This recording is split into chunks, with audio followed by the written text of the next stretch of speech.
When I did before, I'll do now also. Allah is taken from the name from Alaka.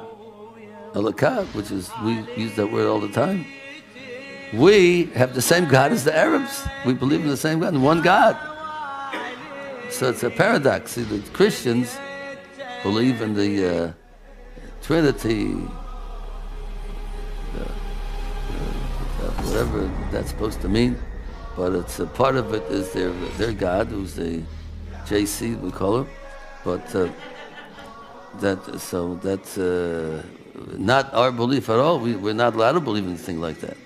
And we're in better terms with the Christians generally than with the Arabs, generally speaking.